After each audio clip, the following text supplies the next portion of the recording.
Hello dear students. हम लोगों ने प्रीवियस लेक्चर में देखा था कि किसी केमिकल रिएक्शन को उनके नंबर ऑफ स्टेप्स के बेसिस पर टू पार्ट्स में क्लासिफाई किया गया था। One is elementary reaction, other one is complex reaction. तो ये जो रेट ऑफ रिएक्शन मैकेनिज्म का कॉन्सेप्ट है, ये सिर्फ हमें कॉम्प्लेक्स रिएक्शन के लिए ही एप्लीकेबल होता है, क्योंकि एलिमेंट्री स्टेप तो ऑलरेडी एक ही स्टेप में कंप्लीट हो जाता है, तो उसके लिए हमें अलग से स्टेप्स को स्टडी करने की जरूरत नहीं होती। तो हमें कौन से रिएक्शंस की मैकेनिज्म लिखनी है? हमें कॉम्प्लेक्स रिएक्शन की मैकेनिज्म लिखनी होती है। कॉम्प्लेक्स रिएक्शन क्या होती है? Such reaction which are completed in various steps, और out of all those elementary steps उनमें से कोई एक स्टेप होगा जो रेट डिटरमाइनिंग स्टेप होगा, और वही उस रिएक्शन की मॉलिक्यूलरिटी और ऑर्डर को डिसाइड करता है। ठीक है, तो किसी भी रिएक्शन का रेट डिटरमाइनिंग स्टेप क्या होता है?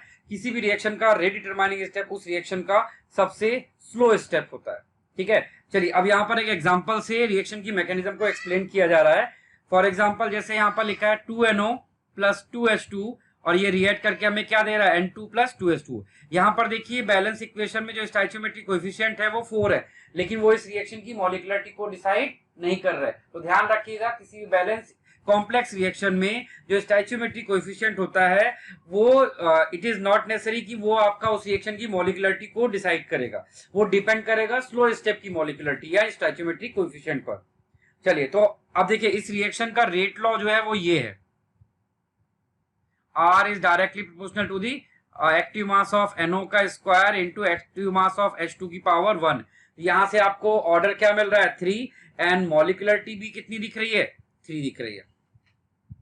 चलिए, तो अब यहां पर देखते हैं, यहां पर total kinetics is not in tune with chemical equation. As the law of mass action suggested, each concentration term should be raised to the power 2. Neither experimental fact nor those coming from law of mass action can be unacceptable to us. Under this condition, we are led to believe that reaction does not occur according to the chemical reaction as written. That is, the reaction is not elementary, but it is complicated, or you can say complex. In order to explain the observed rate law, following mechanism has been proposed. तो इसी reaction की यहाँ पर एक mechanism propose की गई है जो इसके रेट लॉ को जस्टिफाई करेगा। तो यहाँ पर देखिए पहले स्टेप में NO से रिएक्ट कर रहा है और एक रिवर्सिबल रिएक्शन कर रहा है, N2O2 का फॉर्मेशन कर रहा है। N2O2 plus hydrogen gives N2O plus water in slow step. N2O plus hydrogen gives N2 plus water. This is fast step. तो out of these three steps, जो सबसे slow step है वही हमारा क्या होगा? rate determining step. ठीक है, तो अब यहाँ पर इन्होंने दिखाया था कि स्टेप 2 के अकॉर्डिंग जो रेट लॉ आएगा वो ये आएगा, अकॉर्डिंग टू स्टेप 2। ठीक है, और स्टेप 1 के अकॉर्डिंग यहाँ पर इक्विलिब्रियम कांस्टेंट आएगा ये। क्लियर? अब देखिए हम जब रेट लॉ लिखते हैं तो हमें जो फाइनल इक्वेशन बनानी होती है उसमें हमें जो भी इंटरमीडिएट टर्म्स होते हैं वो एलिमिनेट करने होते हैं। जैसे स्टेप 2 में यहाँ पर N2O2 एक इंटरमीडिएट टर्म है, तो हम यहाँ से N2O2 का वैल्यू निकालेंगे इन टर्म्स ऑफ Kc, और वो उठाकर अब इसमें पुट करेंगे। तो उसको उठाकर जब हमने इसमें पुट किया तो ये हमें एक्सप्रेशन ऐसा देखने को मिल रहा था। ठीक, अब ये जो K इंटू Kc होगा इसको हमने एक रिलेटिवली एक नया रेट कांस्टेंट दिया, that is called observed rate constant, और फाइनली हमें इक्वेशन इस तरह से देखने को मिलेगी। तो ये मैंने आपको दिखाया कि अगर हमारे पास एक रेट लॉ है तो हम मैकेनिज्म लिख सकते हैं, मैकेनिज्म है तो हम लोग रेट लॉ लिख सकते हैं। अब इसी के कुछ यहाँ पर एग्जाम्पल्स दिए हुए हैं, आप इन एग्जाम्पल्स को भी स्टडी कर सकते हैं। जैसे आपके पास यहाँ पर लिखा है 3 इक्वेशंस है, 2NO plus Br2 gives 2NO Br है, और इसके मैकेनिस्टिक स्टेप्स लिखे हुए, एक स्लो स्टेप है और एक फास्ट स्टेप। तो हम शुरुआत कहां से करेंगे? ऑलवेज स्लो स्टेप से। तो according to slow step R is equal to क्या होगा? KNOBr2 into active mass of NO। ठीक, लेकिन हमने कहा था कि जो हमारा इंटरमीडिएट स्टेप होगा, तो यहां पर देखिए इंटरमीडिएट क्या है? NOBr2, हमें उसको एलिमिनेट करना होगा। ठीक है, तो इंटरमीडिएट स्टेप को एलिमिनेट कैसे किया जाएगा? इंटरमीडिएट स्टेप को हमें एलिमिनेट करने के लिए यहाँ पर ऊपर प्रीवियस अबव वाली इक्वेशंस को हम लोग यहाँ पर यूज करेंगे। ये एक्चुअली यहाँ पर थोड़ा सा मिसिंग है, ये एक रिवर्सिबल स्टेप होता है। ठीक है, अब हम इसका इक्विलिब्रियम कांस्टेंट देखिए लिख रहे हैं, यहाँ पर हमने क्या लिखा, इस रिएक्शन का इक्विलिब्रियम कांस्टेंट वो ये है, इसको आप Kc भी लिख सकते हैं, इक्विलिब्रियम कांस्टेंट। ठीक, तो अब ये मैंने लिखा, वो क्या होगा, product divide by reactant. Clear. यहां से हमने NoBr2 का वैल्यू निकाला इन टर्म्स ऑफ NoNBr2 और उठाकर इस इक्वेशन में पुट किया। तो हमें देखिए यहाँ पर इक्विलिब्रियम कांस्टेंट जो हमारा Kc था और जो स्मॉल k इक्विलिब्रियम कांस्टेंट है, उन दोनों के प्रोडक्ट को हमने एक ऑब्जर्व्ड इक्विलिब्रियम कांस्टेंट बोला, ऑब्जर्व रेट कांस्टेंट। और ऑब्जर्व रेट कांस्टेंट हमने यहाँ पर क्या दिया है, k डैश। और फाइनली हमें जो रेट इक्वेशन में हमारा रेट लॉ मिलेगा वो ये होगा। तो according to this rate law order क्या मिल रहा है, order is how much, 2 + 1 = 3। Order of reaction is 3। ठीक है भाई, क्लियर है चीज। चलिए ऐसे एक और एग्जांपल देखते हैं। जैसे आपको इस बार यहाँ पर एक रेट लॉ दिया है, d/dt of ozone is equals to KO3² divide by O2। इसकी हमें पॉसिबल मैकेनिज्म सजेस्ट करने को बोला गया है। तो अब इसके लिए सबसे पहले ओजोन जब ब्रेक होता है तो वो ऑक्सीजन O2 और नीसेंट ऑक्सीजन में ब्रेक होता है, और फिर वही नीसेंट ऑक्सीजन फिर से ओजोन के साथ रिएक्ट करके ऑक्सीजन गैस बनाता है। तो आउट ऑफ दिस ये जो आपका डिसोसिएशन ऑफ ओजोन होता है, this is fastest reaction step. ये थोड़ा सा आपको रीजन के बारे में यहाँ पर पहले से पता होना चाहिए। तो मैकेनिज्म बनाना थोड़ा सा कॉम्प्लिकेटेड हो जाता है अगर आपको ये नहीं पता है कि उसका फर्स्ट स्टेप वो किस तरह से डिसोशिएट होता है। तो थोड़ा सा आपको इसके बारे में पता, जैसे ओजोन एक ऑक्सीडाइजिंग एजेंट होता है, हमें पता है कि वो आसानी से इस तरह से डिकम्पोज होगा। अब इसमें से ये फास्ट रिएक्शन हो गया और सेकंड वाला स्टेप स्लो है। तो जो स्लो स्टेप है उसके अकॉर्डिंग रेट लिखा तो क्या है, R = KO3 into active mass of O। अब अगेन फर्स्ट वाली इक्वेशन का हमने इक्विलिब्रियम कांस्टेंट लिखा Kc, वो हमें ये मिलेगा। यहां से हमने इस इंटरमीडिएट कंपाउंड का यहां से वैल्यू फाइंड किया, उसको उठा के ओरिजिनल इक्वेशन में पुट किया तो हमें ये देखने को मिला। अब यहाँ पे K इंटू Kc को हमने एक ऑब्जर्व रेट कांस्टेंट में कन्वर्ट कर दिया K, और बाकी फाइनली आपको रेट लॉ ऐसा दिखाई पड़ेगा। तो यहाँ पर अगर आप देखेंगे कि ऑर्डर क्या आया है, यहाँ पर देखिए ऑर्डर क्या आएगा, ऑर्डर यहाँ पर होगा 1, ऑर्डर 1 होगा। कैसे, क्योंकि यहाँ पर order with respect to O3 क्या है 2, and order with respect to O2 क्या होगा -1। तो जब हम दोनों को सम करेंगे तो वो हमें क्या मिलेगा, 1 मिलेगा। तो ये एक बहुत फाइन एग्जांपल हो जाता है आपके लिए निगेटिव ऑर्डर ऑफ रिएक्शन का। ठीक है, तो यहाँ पर देखिए order with respect to oxygen क्या आ रहा है, निगेटिव आएगा, और order with respect to ozone 2 था। ठीक है, तो इस तरह से हम लोग मैकेनिज्म बनाते हैं। अब जैसे ये वाला क्वेश्चन आप लोग अपने आप करिए, ये वाला मैं इसको हाइड कर देता हूं इस क्वेश्चन को यहाँ पर। तो इस क्वेश्चन को आप ट्राई करिए। यहाँ पर ये आपको देखिए फास्ट रिएक्शन स्टेप दिया है, ये मेन रिएक्शन है, this is your main reaction, यानी हमें रेट लॉ में A2 और B2 का टर्म दिखना चाहिए, और ये उसका फास्ट स्टेप है, फिर ये इसका स्लो स्टेप, और फिर ये इसका फास्ट। तो अब देखिए इसमें से आपको क्या करो, सबसे पहले स्लो स्टेप का रेट लॉ लिखा, तो R = KA इंटू B2, लेकिन A यहाँ पे इंटरमीडिएट आ गया है। अब इसको एलिमिनेट करने के लिए हम लोग ये रिवर्सिबल वाले का रेट कांस्टेंट लिखेंगे। ठीक है, इक्विलिब्रियम कांस्टेंट, और उससे हम लोग इस A का वैल्यू फाइंड करेंगे और उसको उठाकर इस ओरिजिनल इक्वेशन में रखेंगे। तो हमें देखिए फाइनली यहाँ पर जो मिल रहा है इक्वेशन वो क्या है, वो है ये। तो यहाँ पर देखिए ऑर्डर क्या आ रहा है, यहाँ पे ऑर्डर है, ऑर्डर यहाँ पे फाइनली आपको कितना मिला हुआ है, 1 + 1/2 यानी 3/2 ऑर्डर आ रहा है। ठीक है, तो ये एग्जांपल्स हो गए मैकेनिज्म बनाने के, और मैकेनिज्म गिवन हो तो रेट लॉ बनाने के। मोस्टली एग्जाम में ज्यादातर आपको रेट लॉ लिखने को आता है, रेट लॉ से मैकेनिज्म बनाने को बहुत कम आता है, क्योंकि उसके में आपको नहीं पता है कि बीच में क्या क्या पॉसिबल इंटरमीडिएट हो सकते हैं, और अगर वो आएगा तो किसी ऐसे कंपाउंड का आएगा जिसका इंटरमीडिएट आपको कुछ पता होगा। ठीक है, चलिए ये एक और एग्जांपल है, तो इसको हमें ये ऑलरेडी हम आसानी से प्रूव कर सकते हैं।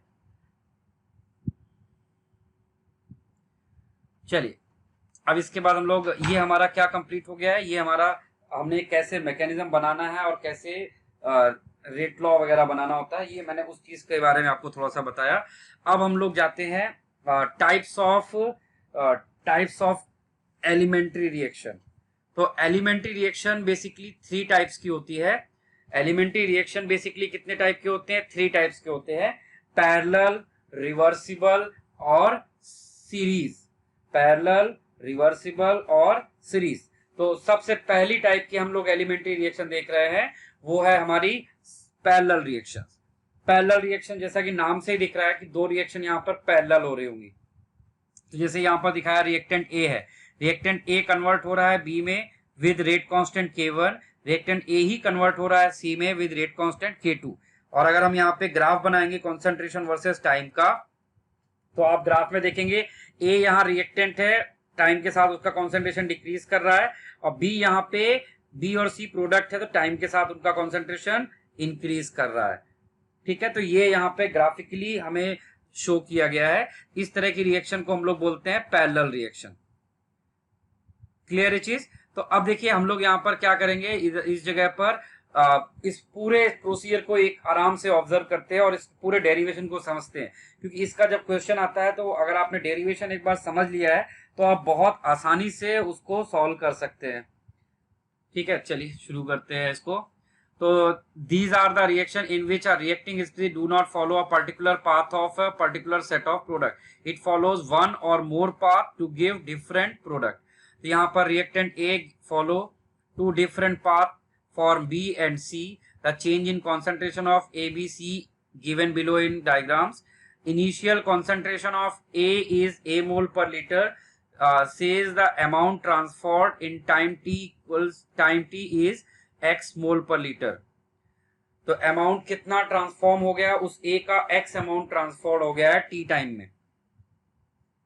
तो if y and z be the amount of b and c, y और z क्या है, अमाउंट है b और c का, तो यहाँ पर रेट लॉ लिखेंगे तो वो किसके बराबर आएगा यहाँ पर, कि जो ये d by D T of X A equals to D by D T of Y B plus D by D T of Z C के इक्विवेलेंट आएगा। यानी इस रिएक्शन का जो ओवरऑल रेट होगा, ए के यूज होने का रेट बी और सी के फॉर्म होने के रेट के सम के इक्विवेलेंट आएगा। तो यहाँ पर आपने क्या किया है, rate of product consumption of A जो होगा that is equal to the rate of production of B plus rate of production of C के इक्विवेलेंट होगा। तो ये इक्वेशन उसी से लिखी गई है। ठीक है भाई, यहां तक।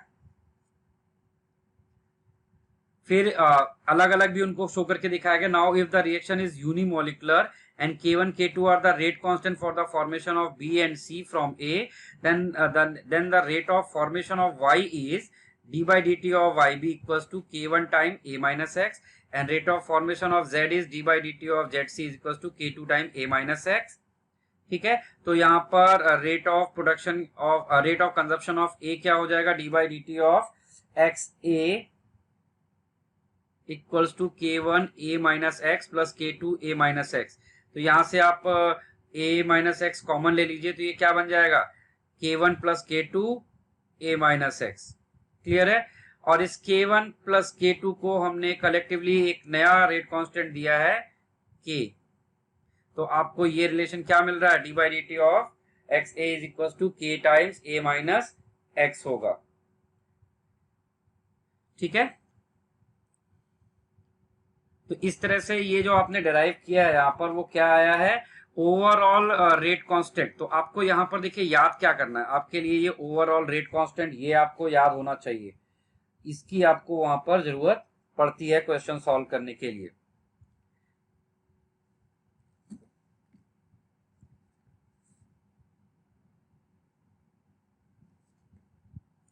और एक और इम्पोर्टेंट चीज है कि जो तुम्हारा बी और सी का जो एक्टिव मास का रेशियो होता है वो कितना होता है, K1 अपॉन K2 के इक्विवेलेंट होता है। ठीक है, और इस बी और सी को हमने किससे इंडिकेट किया है, वाई और जेड से। तो वाई और जेड का रेशियो क्या हो जाएगा वहां पर, K1 अपॉन K2। ये पॉइंट भी आप आसानी से यहां से समझ सकते हैं। अगर आप इन दोनों डिवाइड करो ये दोनों कट जाएंगे, अगर इन दोनों इक्वेशंस को आप डिवाइड कर दीजिए, ये a minus x A minus cut जाएगा तो K1 अपॉन K2, और ये क्या आ जाएगा, Y B upon Y C यानी वाई बाई जेड। तो ये बी और सी क्या है, वाई और जेड है। तो एक तो ये रिलेशन आपको याद रखना है, दूसरा पैरेलल रिएक्शंस में ये वाला पॉइंट आपको याद रखना होगा। और एक सबसे इंपॉर्टेंट चीज जो आप जरूर मिस करोगे वो ये है कि rate of consumption of A जो होता है वो इक्वल होता है rate of production of B plus rate of production of C के। क्लियर है चीज? तो आप उसको इस तरह से वहां पर शो करिएगा। क्लियर है? तो यहाँ पर देखिए, अगर आप इस तरह से कंफ्यूज हो रहे होंगे, हो सकता है कि इस तरह से आपको इतना अच्छे से विजिबल ना हो, तो मैं इसको आपको एक और तरीके से भी इसी सेम चीज को शो करके दिखा देता हूँ। तो आप इसको ऐसे समझिएगा कि जो आर होगा वो R1 प्लस R2 के इक्वल होगा। तो आर क्या है आपका? Minus of D by D T of active mass of A है। ठीक है, और R1 R2 को आप क्या लिख सकते हो? K1 active mass of A plus K2 active mass of A. ठीक है, तो यहां से आप K1 plus K2 active mass of A बन जाएगा आपका ये। ठीक है, यहां तक तो ये समझ ही रहे होगे आप। K1 plus K2 active mass of A, और ये जो आपका minus D by D T of A है, इसको हम क्या लिख सकते हैं? K into active mass of A लिख सकते हैं। तो यहां से आपको क्या मिल जाएगा? K is equal to K1 plus K2। Simple. तो K क्या है? ओवरऑल रिएक्शन का रेट ऑफ कांस्टेंट है। K is overall rate constant. K is overall rate constant. Overall rate constant. तो पैरेलल रिएक्शन पे ही अभी तक क्वेश्चन आया है। जब भी एक बार बहुत पहले जेई में आया था, सब्जेक्टिव पेपर होता था उस टाइम पे, 2006 के टाइम पे अराउंड, तो उसमें ये सब्जेक्टिव क्वेश्चन आता था। बस ये सिंपल सा रिलेशन, आपको ये मेथड समझ में आना चाहिए, फिर आपको जो भी वैल्यू निकालने को बोला जाएगा आप इजीली उसको कैलकुलेट कर पाओगे। ठीक है, क्लियर? अच्छा, इसके बाद आता है आपका रिवर्सिबल रिएक्शन। तो रिवर्सिबल रिएक्शन काफी आसान होता है, आप उसको भी आसानी से समझ सकते हैं। रिवर्सिबल रिएक्शन को में आप हमेशा कैसे दिखाओगे? एक रिवर्सिबल रिएक्शन को कोई भी एक इक्वेशन ले लीजिए, जैसे ए है और ये बी है। ठीक है, तो इसका एक फॉरवर्ड कांस्टेंट होगा और इसका एक बैकवर्ड कांस्टेंट होगा। फॉरवर्ड कांस्टेंट है में रिएक्टेंट ए है, बैकवर्ड कांस्टेंट के लिए रिएक्टेंट बी हो जाता है। तो इक्विलिब्रियम समझते हैं, रिवर्सिबल रिएक्शन समझते हैं, जहां पर इक्विलिब्रियम का स्टेट क्रिएट होता है वहां पर रिवर्सिबल रिएक्शंस होती है। चलिए, तो अब हम लोग रिवर्सिबल और opposing reaction. Such reaction results in equilibrium, in other word reactant changes to product and vice versa. Says we have an opposing reaction in which both and forward and backward reactions are first order. K1 K2 are rate constant of forward and backward. तो उस K1 K2 को ही मैंने यहाँ पर Kf और Kb लिखा हुआ है। Says initial concentration of A and B are small a and small b. दोनों के इनिशियल कॉन्सेंट्रेशन आपको दे दिए गए हैं, स्मॉल ए और स्मॉल बी के फॉर्म में। If after time t x mole of A changes into B, then concentration of A and B will be A minus X and B plus X respectively. तो इस चीज को ऐसे बोल रहा है वो कि इनिशियली कॉन्सेंट्रेशन इनके A और B थे, A में से X डिसोशिएट होगा तो B में कितना बनेगा? B plus X। ठीक है, तो the net rate constant for the reaction would be given as. तो नेट रेट कांस्टेंट क्या होता है? नेट रेट कांस्टेंट होता है forward minus backward. Net rate constant क्या होगा? Forward minus backward.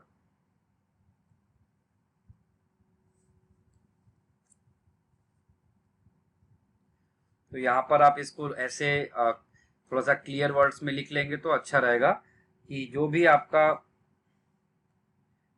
Minus of D by D T of A है वो इक्वल होगा plus of D by D T of B के। ठीक है, और यही इक्वल होगा किसके? Forward constant of into A minus backward constant into B. ठीक है, तो ये आपका फॉरवर्ड माइनस बैकवर्ड इस तरह से लिखा जाएगा। अब इसी ए और बी की वैल्यू यहाँ पर ए माइनस एक्स और बी प्लस एक्स दी हुई है एट ये यहाँ पर। ठीक है, तो ये रेट आपका दिया हुआ है कि rate of reaction is what? K1 A minus x, K2 B plus x, और फिर यहाँ पर इक्विलिब्रियम हो जाएगा तो हम इसी को इक्विलिब्रियम कॉन्सेंट्रेशन बोल देंगे XE, और यहाँ पर ये इक्विलिब्रियम को शो कर रहा है। ठीक है, तो इस तरह से आप यहाँ पर ये रिलेशन आपको बनाना आना चाहिए। जो मैंने अभी लिख के दिखाया है, आपको हमेशा एक रिवर्सिबल रिएक्शन को इसी तरह लिखना होगा कि rate of forward minus rate of backward. आप इसको ऐसे लिख सकते हैं RF minus RB, rate of forward minus rate of backward. ये किसके बराबर होता है? Rate of overall reaction. बस आप अगर ये पॉइंट याद रखते हैं तो फिर आप आसानी से कोई भी क्वेश्चन आएगा तो इजीली उसको हैंडल कर पाएंगे। तो ये एक मेन पॉइंट है। उसके अलावा यहाँ पर इन्होंने थोड़ा सा उसको प्रॉपरली ग्राफिकली भी एक्सप्लेन करने की कोशिश की है। तो एक प्रॉपर एग्जांपल के साथ चलते हैं। देखिए यहाँ पे कांस्टेंट का टर्म एक तरफ कर दिया गया है, तो आपको रिलेशन क्या मिल रहा है? b plus X E is equal to k1 upon k2 a minus X E. ठीक है, तो यहाँ से b का टर्म मिल जाएगा आपको। फिर substituting the value of b in equation 1, equation 1 में वैल्यू पुट कर दी। इक्वेशन 1 कौन था? ये जो हमारा रेट लॉ था यहाँ पर, उसमें उठाकर हमने वैल्यू पुट कर दिया, तो हमें ये रेट इक्वेशन कुछ इस तरह से दिखाई पड़ेगी। और इस पूरे को सॉल्व करने पे फाइनली हमें रेट मिलता है, rate is equal to k1 plus k2 X E minus X. X E क्या है? इक्विलिब्रियम पर कॉन्सेंट्रेशन माइनस जितना कॉन्सेंट्रेशन वहां से डिसोशिएट हुआ था। After rearranging and integrating the equation we get an equation similar to the first order reaction as shown below. तो इस पूरे रिएक्शन को इंटीग्रेट करके उन्होंने फाइनली देखिए आपके सामने एक इक्वेशन इस तरह की बनाई है ये। ऑल्दो आपको ये सब वहां पे इतना सब डिराइव करने की जरूरत नहीं, क्वेश्चंस इस पे आपको रेयरली मिलता है। आपको सिर्फ वो याद रखना है जो मैंने ये बताया आपको, इसकी आपको सबसे ज्यादा जरूरत पड़ने वाली है। ठीक है, ये तो पूरा प्रॉपरली पूरा एक प्रोसीजर बना दिया है। आप इसको एक बार भी देख ले, समझ ले, इसको नोट कर लीजिए। सिंपल आपको इंटीग्रेट करना है, इंटीग्रेट करके वहां पे बस वैल्यूज वगैरह रख देनी है।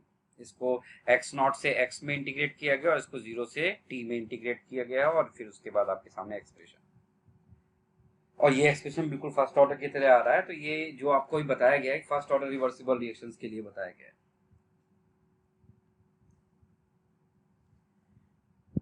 ठीक है, चलिए आगे बढ़ते हैं। इसके बाद हमारे पास नेक्स्ट है कॉन्जिगेटिव और sequential. Last type of reaction होती है कॉन्जिगेटिव और सीक्वेंशियल रिएक्शन। तो कॉन्जिगेटिव और सीक्वेंशियल रिएक्शंस जैसा कि नाम में दिख रहा है, ए से बी बनेगा, फिर बी से सी बन रहा है। यहाँ पर ए से बी फिर बी से सी बन रहा है। तो फिर इसका एक टिपिकल एग्जांपल दिया है। In many cases the product form in one of the elementary reaction act as the reactant for the some other elementary reaction. One of the example of consecutive reaction involve the following steps.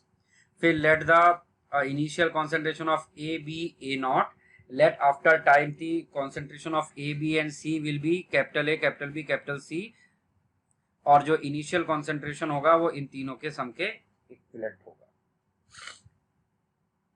क्योंकि इसी में से सब ये बना था। अब हम रेट लॉ लिख रहे हैं। फर्स्ट वाले का रेट लॉ लिखेंगे, minus of D by D T of A is equal to k1a। Second वाले इक्वेशन के लिए लिखेंगे तो सेकेंड वाले रिएक्शन का रेट लॉ आएगा D by D T of active mass of B. और उसमें देखिए B क्या है? B इस रिएक्शन के लिए रिएक्टेंट है। ठीक है, तो इसको हमने क्या लिखा हुआ है? इस वाले को हमने k1a लिखा था, लेकिन इस वाले रिएक्शन के लिए प्रोडक्ट है तो इसको हमने माइनस साइन से लिखा है, माइनस।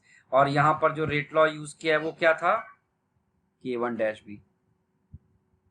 फिर से एक बार देखते हैं। यहां पर हमें dB बाई dt लिखना था, तो ये dB बाई dt इसके लिए क्या है? रिएक्टेंट है। तो इसको हमने k1 से इंडिकेट किया और इसको हमने माइनस साइन से लिखा है। और इस वाले में ये इस वाले फर्स्ट वाले के लिए ये क्या है? प्रोडक्ट। प्रोडक्ट को प्लस साइन से लिखेंगे k1, तो k1a माइनस k1-b। और थर्ड वाले के लिए सिर्फ ये रिएक्टेंट होगा और यहां से क्या मिलेगा? k1-b। हमेशा हमको रेट लॉ में रिएक्टेंट लिखना होता है, तो सी के लिए रिएक्टेंट बी था और इस रिएक्शन के लिए रिएक्टेंट ये है और इस रिएक्शन के लिए रिएक्टेंट ये था। तो आपको हमेशा रेट लॉ में रिएक्टेंट, तो ये हमारा जो यहाँ पे हमने रेट लॉ लिख के दिखाया है ना, यही आपको एग्जाम में आता है। एडवांस में अगर आएगा तो ये रेट लॉ वगैरह ही आपको दे दिया जाएगा और या फिर इन्हीं में से किसी का वैल्यू वगैरह कैलकुलेट करने को आपसे बोला जाएगा। तो ये आपको लिखना आना चाहिए रेट लॉ, इसको आप अच्छे समझ लो। सिंपल सी चीज है। जैसे इस इक्वेशन के लिए फर्स्ट वाले स्टेप के लिए ये क्या? ये रिएक्टेंट है तो ये माइनस साइन से लिखा और इसका रेट लॉ में ये रिएक्टेंट था k1a। फिर इस वाले केस में सबसे इंटरेस्टिंग यही है, इसके लिए ये रिएक्टेंट है, सी के लिए ये रिएक्टेंट है तो ये माइनस k1-a होगा, b होगा। और इसके लिए ये प्रोडक्ट है, तो ये प्रोडक्ट है तो इसका रेट लॉ लिखेंगे तो वो a के टर्म्स में आएगा, k1a। क्लियर है चीज? तो इस तरह से मैंने तीनों आपके सामने रेट लॉ लिख के दिखाए हैं।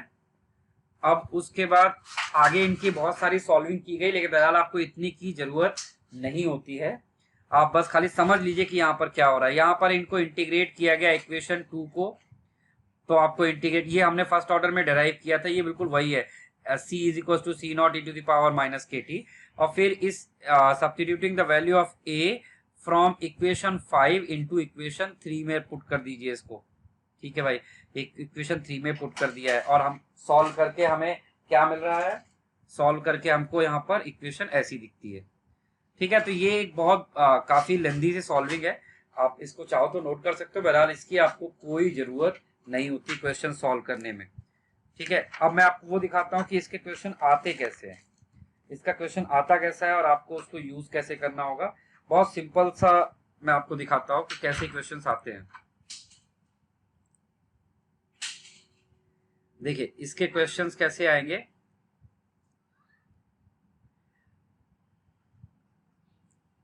ध्यान से देखिएगा। A2 गिव्स,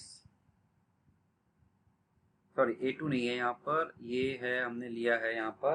पहले एक इजी सा क्वेश्चन लेते हैं, थोड़ा सा आपको कंफर्टेबल हो जाए, फिर हम इसके थोड़े से अच्छे क्वेश्चन भी देखेंगे। तो A से यहाँ पर B में गए हैं और रेट कांस्टेंट हमारा K1 था, और हमारे पास दूसरी इक्वेशन है 2a gives C plus D, और इसका रेट कांस्टेंट दिया हुआ है K2। ठीक है, ये, और हमें फाइंड क्या करना है, हमें फाइंड करना है minus d/dt of active mass of A, हमको ये फाइंड करने को बोला गया है। ठीक है, चलिए फाइंड करते हैं इसको। तो ये बहुत सिंपल सा है, आप इस इक्वेशंस को बस ध्यान दीजिए। ए कहाँ कहाँ पे आया है, ए यहाँ पर है और एक यहाँ पर भी है, दो जगह ए आया है। चलिए तो फिर इसका हम लिखते हैं value minus of d/dt of A, minus of d/dt of A equals to क्या आएगा आपका यहाँ पर, इक्वल्स टू, ये ए कहाँ कहाँ पे आया था, यहाँ पर देखिए ए रिएक्टेंट है। ठीक है, तो इसका रेट लॉ क्या आएगा यहाँ से, K1 active mass of A. ठीक, और यहाँ पर भी रिएक्टेंट है, बट यहाँ पे इसका कोएफिशिएंट भी प्रेजेंट है, तो कोएफिशिएंट होने की वजह से आपको याद होगा रेट लॉ में जब हम लोग डिफरेंशियल लिखते तो 1/2 होता था, तो 2 राइट साइड पे जाएगा तो वो प्रोडक्ट में आ जाएगा। तो यहाँ पर ये 2, और फिर इसका रेट लॉ कितना, K2a, और उसकी पावर में कितना आएगा, स्क्वायर, और हम इन दोनों का जो सम कर देंगे तो ये हमें a का ओवरऑल रेट लॉ मिल जाएगा। तो इस तरह से आपको एक्सप्रेशन बनाने को आता है। ठीक है, चलिए इसको थोड़ा सा और बेटर एग्जांपल के साथ करते हैं तो आपको थोड़ा सा और फील आएगा। एक और एग्जांपल लिया हमने, जैसे कि ए है, A gives be with rate constant K1, gives C with rate constant K2, gives D with rate constant K3। ठीक है, और हमें फाइंड करना है minus of d/dt of A। तो बताइए भाई ये क्या होगा, तो minus d/dt of A will be, minus d/dt of A will be what, कितना आएगा भाई, ये आएगा आपका कि फर्स्ट वाली इक्वेशन से जब आप इसको लिखोगे एज पर फर्स्ट इक्वेशन, तो ये आपको कैसा दिखाई पड़ेगा, K1a plus K2a plus K3a। ये आपने पहचाना, ये हमारी पैरेलल रिएक्शन थी, तो बस ये क्या हो जाएगा, K1 plus K2 plus K3 times active mass of A। Simple C equation, parallel equation हमारी बन गई, और हमने इसको इजीली क्या कर लिया है, यहाँ पर सॉल्व कर लिया था। ठीक है, चलिए अब इसके बाद हम लोग नेक्स्ट आगे क्वेश्चंस करते हैं। मैंने बोला था थोड़ा सा और ठीक ठाक क्वेश्चन देखेंगे, थोड़ा सा आप, इस बार हम एक बड़ा क्वेश्चन ले रहे हैं, दिमाग से सोच सोच के कीजिएगा, यही इसका एडवांस वाला सेगमेंट होता है। A2 gives 2a, फर्स्ट वाले स्टेप का ऊपर वाले का रेट कांस्टेंट K और नीचे वाले का K डैश है। फिर दिया हुआ है आपको A plus B2, A plus B2 gives K1, C plus B, ठीक है। फिर तीसरा आपको इक्वेशन दिया हुआ है b प्लस a2 गिव्स, इसका रेट कांस्टेंट k2 है, c plus a।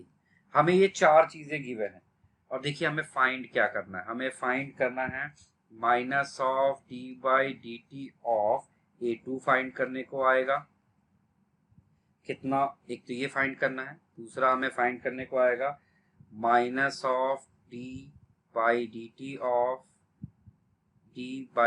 Of active mass of A. ठीक है, चलिए इन दोनों को हम लोग फाइंड करते हैं, तो मेरे साथ साथ करिएगा।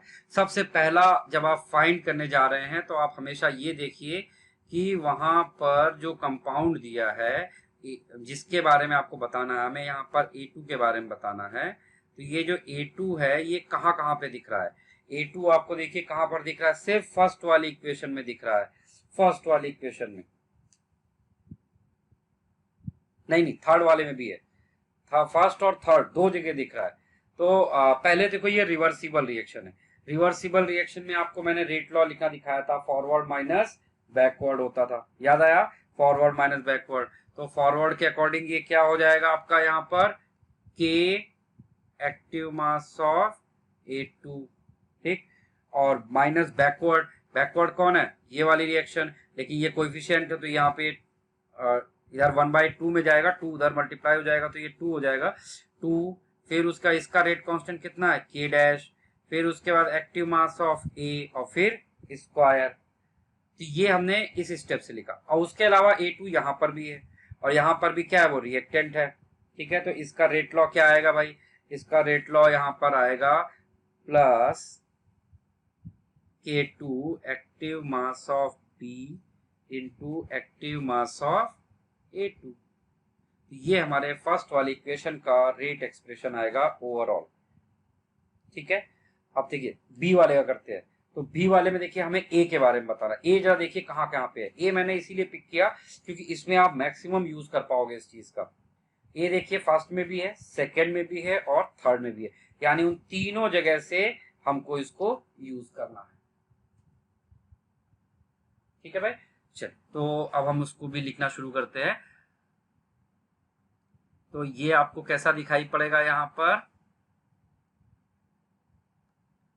एक सेकेंड हम लोग पेन जरा सेलेक्ट कर लेते हैं। हाँ हाँ चलिए, तो यहाँ पर देखिए हम लोग अब बनाने जा रहे हैं सेकेंड वाला। तो सबसे पहले देखिए ए कहाँ पर है, ए यहाँ पर है, ठीक है, लेकिन इस बार किधर साइड पे है भाई, प्रोडक्ट्स इधर साइड पे है। तो इस इक्वेशन से प्रीवियस वाले पे क्या फर्क पड़ेगा, अभी ये इसकी फॉरवर्ड डायरेक्शन है और ये इसकी बैकवर्ड डायरेक्शन हो जाएगी। हमें फॉरवर्ड माइनस बैकवर्ड करना होता है, तो फॉरवर्ड हमारा कितना था 2k डैश ए का square minus active mass of, और इसका पहले k लिखते k, फिर एक्टिव मास ऑफ A2। ये फर्स्ट इक्वेशन से बना हमारा। ठीक है, फर्स्ट इक्वेशन से हमारी इक्वेशन ऐसी दिखेगी। फिर अभी हम लोग सेकेंड वाली इक्वेशन के पास जाते हैं। सेकेंड वाली इक्वेशन में ए रिएक्टेंट साइड पर है, तो रेट लॉ क्या आएगा, प्लस साइन से लिखेंगे क्योंकि हमने बाहर ऑलरेडी माइनस ले रखा है, तो plus K1 active mass of A into active mass of B। ठीक है, अब देखिए ये यहाँ पे ए प्रोडक्ट साइड पे है भाई, तो प्रोडक्ट साइड पे है तो हमने बाहर ऑलरेडी माइनस साइन लिया हुआ, तो ये माइनस हो जाएगा, माइनस ऑफ व्हाट, माइनस होगा ये K2 active mass of B and active mass of A। ये इसका रेट एक्सप्रेशन बनेगा, समझे आप। तो इस तरह से क्वेश्चंस को हमें सॉल्व करना होता है। ठीक है भाई, तो अच्छे से इसको समझ लीजिए, नोट कर लीजिए, काफी ये इंटरेस्टिंग सेगमेंट भी होता है और यही ट्रिकी भी होता है, स्टूडेंट मोस्टली इसमें मिस्टेक कर जाते हैं। ठीक है, चलिए, थैंक यू।